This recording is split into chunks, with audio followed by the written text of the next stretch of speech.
Ronda Veritas Report.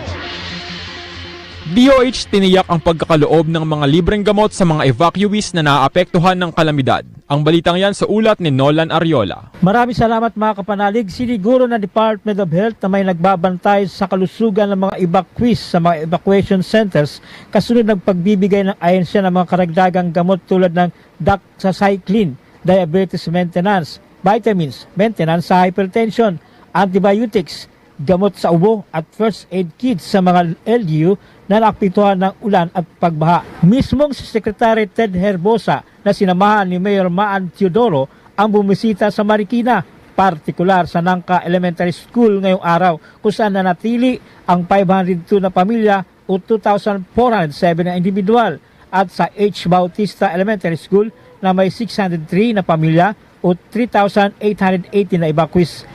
Tiningnan din ni Secretary Herbosa ang iba pang pangailangan ng mga evacuees at kung maayos ang wash facilities at nutrition sa mga hinahaing pagkain bukod sa mga emergency commodities na naibigay na ng ahensya. Maigpit na bilin ni Pangulong Bongbong Marcos na pagandaan ang iba't ibang aspeto ng emergency response ngayong tag-ulan, lalo na sa mga lugar na madalas binabaha. Pinababantayan din ng Pangulo ang kalagayan ng mga lumikas at nasa evacuation center bukod pa sa mga lugar na nasa lanta. Kailangan pa si Mayor ng doxycycline, so para doon sa mga pag-protection sa lepto. Tapos mamimigay din kami ng mga mask kasi uso ang hawahan sa respiratory infection sa mga 6 ang isang pamilya sa isang classroom. So i-inspect namin ni Mayor pagkatapos ng interview. Tingnan pa kung ano ba kailangan nila. Drinking water, saka yung mga potable water, mga chlorine tanks. Yan ang tinig ni Secretary Herbosa. Ang lagiang paalala ng Simbahang Katolika ay isalang-alang ang kapakanan at kaligtasan ng kalusugan ninuman at saan man. Para sa Veritas 846, ang radyo ng Simbahan, ako inyong kapanalig, Nolan Ariola, sumainyo ang katotohanan.